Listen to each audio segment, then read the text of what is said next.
about inclusivity. It's about having equal opportunities. And I do believe in so much. And that is the reason I am here.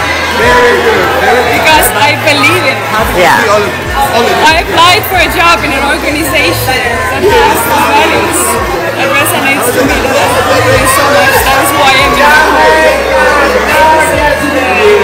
And you know what? When you apply to a job and you get asked questions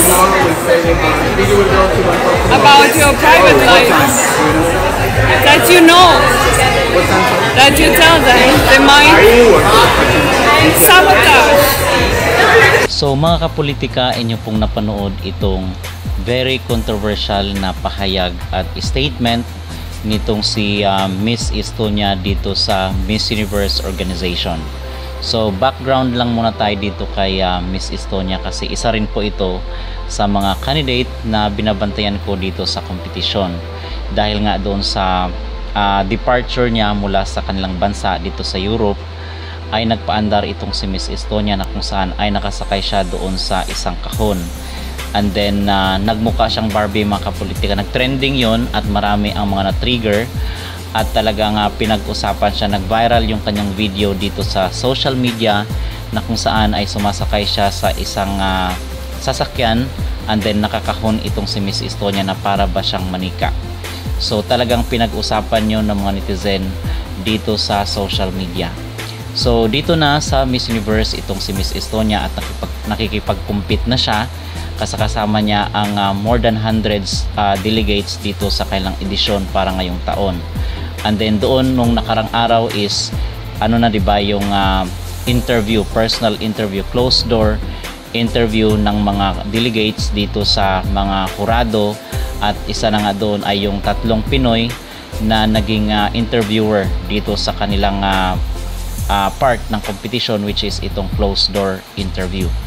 So makikita natin mga kapolitika at narinig nyo, napanood nyo yung kanyang sinabi na siya ay naniniwala dito sa tinatawag na inclusivity kasi ito ay promotion nga ng Miss Universe para kunwari na sila ay for equality.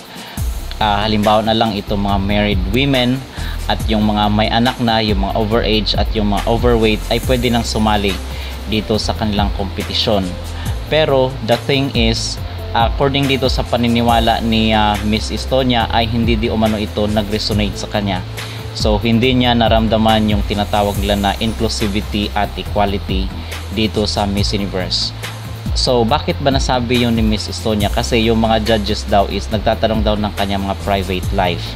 Diba, napanood nyo yung napag-usapan natin doon sa ating naunang video kay Sir Louie na sinabi niya na merong mga married women, merong mga na-abuse, merong mga may anak na, and then merong namatayan, so umiiyak sila.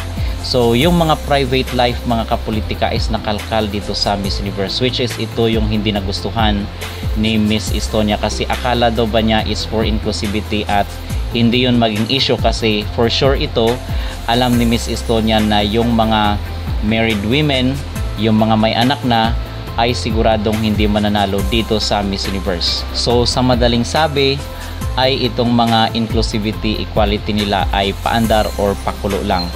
So hindi ito nagustuhan ni Miss Estonia kasi 'di ba last year is yung pambato ng Venezuela, may anak na siya at hindi ko alam kung married na yung si Miss Venezuela pero hindi talaga siya nanalo dahil nga meron siyang ganong part ng kanyang buhay na hindi siya qualified dito sa Miss Universe para manalo. So ito yung sinasabi ni Miss Estonia na hindi niya naramdaman, hindi nag-resonate sa kanya yung kanilang mga paandar or promotion dito sa Miss Universe. So I totally agree at talagang humanga ako dito kay Miss Estonia kasi I believe na real talk talaga itong Miss Universe.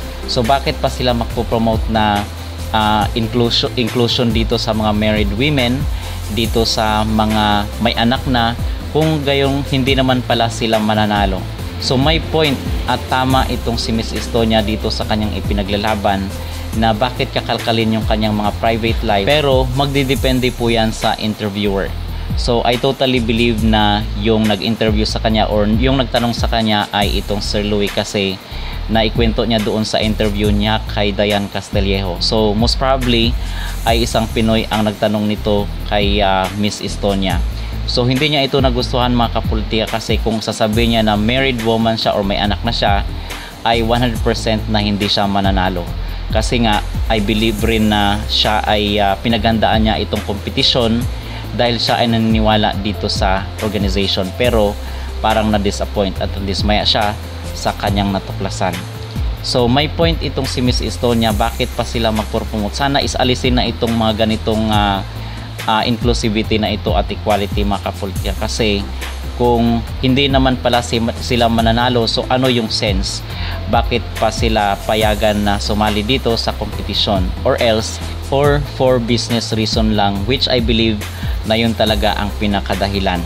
So medyo kawawa rin itong si Miss Estonia mga kapolitika sa kanyang after nung interview, kasi na-disappoint talaga siya at nadismaya, kasi according to her is baka isabotahe yung kanyang mga answer doon, kasi yung sa tingin ko ay talagang porsigido siya na masungkit yung corona, pero wala na siyang chance dahil meron siyang most probably is ma-unplace itong si Miss Estonia dahil sa kanyang mga naging pahayag.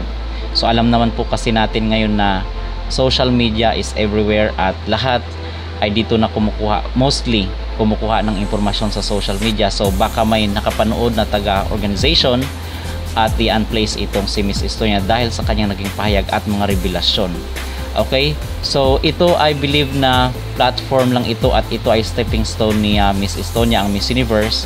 Pwede siyang sumali sa ibang mga beauty competition na talagang sincere sa kanilang cause, sa kanilang advocacy, at halimbawa na nga lang po dyan ay itong Miss Earth. So pwede siya sa Miss Earth, and then pwede rin po siya sa Miss World, kasi napakaganda rin naman itong pambato ng Miss Estonia. Okay? So doon siya nababagay sa mga beauty competition na talagang sincero at seryoso pagdating sa mga advocacy at sa mga ipinaglalaban nila. So yun mga kapolitika ang aking maging reaksyon at ang aking maging opinion dito sa sinabi ni Miss Estonia, kasi medyo kawawa rin itong si Miss Estonia, kasi high hopes talaga siya at mataas ang kanyang expectations, which I believe na hindi ito na-meet ng Miss Universe organization. So kung kayo po ang tatanungin mga kapolitika, ano po ang inyong maging reaksyon, ano po ang inyong maging opinion pahayag ni Miss Estonia na hindi di umano nag-resonate sa kanya ang inclusivity at equality na sinasabi ng Miss Universe? At kayo po ba mga kapolitika ay agree rin sa kanyang naging pahayag? Sa tingin nyo ba ay ma-unplace itong pambato ng Estonia? Mag-comment down below at huwag kalimutang mag-like at mag-subscribe na rin kayo para updated kayo sa ating mga latest issue. I have a statement to make. Are you live streaming? Yes, streaming. Yes. You can cut it out after. Can you cut it out after? I have a statement to make. Yes. Yes. About, I'm here at Miss Universe because Miss Universe allows transgender women, mothers, and married women to compete. And it's about inclusivity. It's about having equal opportunities. And I do believe in so much. And that is the reason I am here. Because I believe it. I applied for a job in an organization that has the values that resonates to me. That I believe in so much. That is why I'm here. And you know what? When you apply to a job and you get asked questions about your private life, that that you tell them, they might sabotage that you can get this position or not.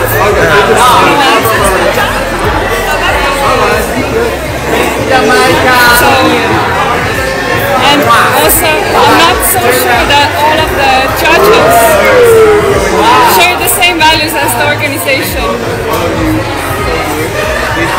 I really believe that all women should have equal opportunities here, and I would like to see if the next Miss Universe 2025 to be someone who represents something that has never been represented by Miss Universe before.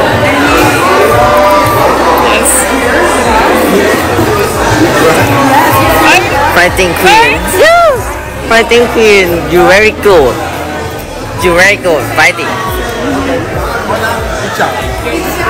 Fighting. Yes. Fighting. Yes.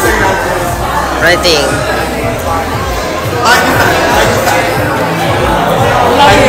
Yes. You know, I worked a corporate job before. And you know, the discrimination is kind of, it is there, silently.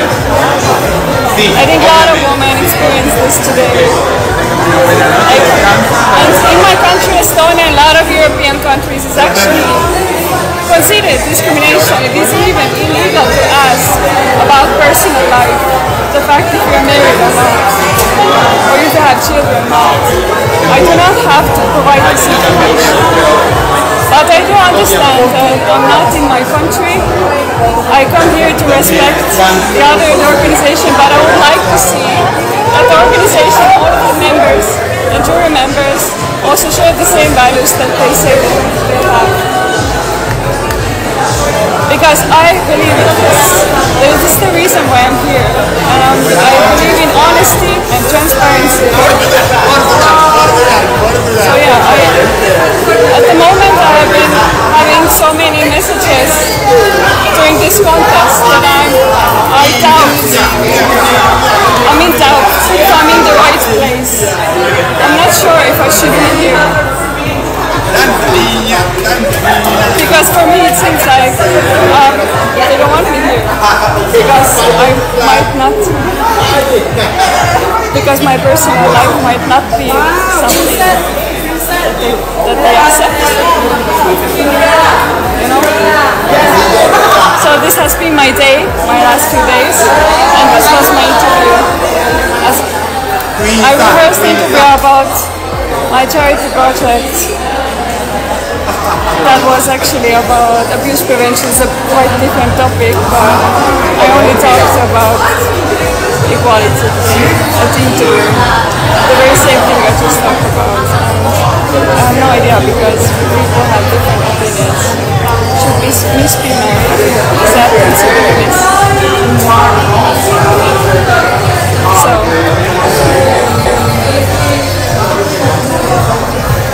yes. I believe in equality. That is who I am.